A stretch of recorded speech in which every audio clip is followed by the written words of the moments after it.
जी अस्सलाम वालेकुम। Entertainment with यास खान के साथ आज हम जा रहे हैं हेड बल्लोकी की तरफ मछली खाने। तो सबसे पहले हम गाड़ी में तेल डलवा रहे हैं, तो आइए देखते हैं मेरे साथ कौन कौन। दसो ये मेरे नाल केड़े केड़े ने। आप साहब अरबाज भाई हैं और दो फौजी जवान अंदर बैठे हुए हैं जी। इस वक्त तेल डलवाने के बाद निकल पड़े हैं। फान साहब इधर तूते दे मुंह वालिया इधर वे मस्तियां ना कर रहे चैनल ते चला या नहीं चला। रोड दी तुहानू कंडीशन वहा देने। रोड दी जेडी कंडीशन है ना बहुत किधरों अगला कैमरा किधरों चलना है। हाँ जी इरफान साहब दस्या ही केड़ी साइड नू ते किधर नू जांदे पे, की करने जांदे पे? ਅਸੀਂ ਹੈਡ ਤੇ ਮੱਛੀ ਖਾਣ ਜਾਣੇ ਪਏ ਆ। अच्छा फिर ਤੇ ਹੋਰ ਕੀ ਬਾਤ ਇਹੋ ਕੁਛ। अच्छा चलो कोई और कोई चिमनी वाली गल सुनाओ जेडी अगे तुसी कहंदे पे सी। चिमनी ਤਾਂ ਠੀਕ ਹੈ ਮਾਸ਼ਾਅੱਲਾ। अच्छा नहीं मंद साइंस वाली जेडी चिमनी सी ओ सुनाओ ना। तो ठीक है नहीं नहीं फिर भी वो दूसरी चिमनी निक्के होंदे की कहना से चिमनी गई नहीं नहीं मर जांदा सी ओनू ए चिमनी तुनना से। ਇਹਨੂੰ ਇਹਦੇ ਚ ਤੁੰਨੀ ਦਾ नहीं तो भाइयों ਨੂੰ कोई पैगाम देवोगे कि रोड तो लगना चाहिए कि नहीं?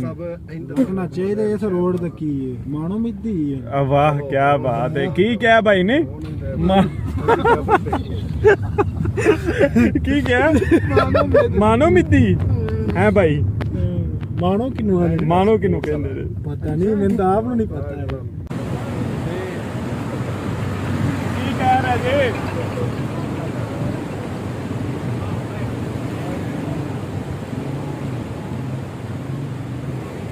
जी हमजा खान फिश फ्राई पे हेड बल्लोकी हम पहुंच चुके हैं, तो आपको दिखाते हैं कि किस तरह फिश तैयार होती है। खान साहब उराओ ना की कहंदे किथे आ गए जी? ਅਸੀਂ ਆ ਗਏ ਮੱਛੀ ਖਾਣ ਵਾਸਤੇ। अच्छा जी चलो ठीक है मेहरबानी। ਪੰਜਾਬੀ ਲੋਕ ਆ ਕੋਣੀ ਇੰਜ ਬੋਲਦੇ ਬੋਲ। Hamza Khan fish fry shop.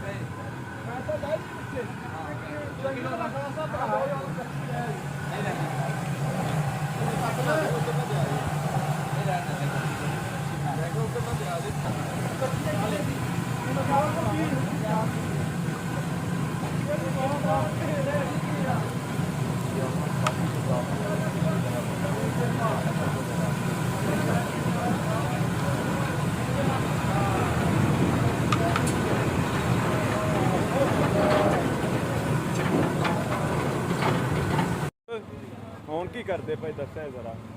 ਹੁਣ ਅਸੀਂ ਬਸ ਆ ਕੀਰਾ ਚੜਵਾ ਰਹੇ ਹਾਂ ਨਾਲ ਮੂਲੀ ਹੋਲੀ ਇਹ ਤੇ ਲੈ ਲਾ ਫਿਰ ਹਾਲ।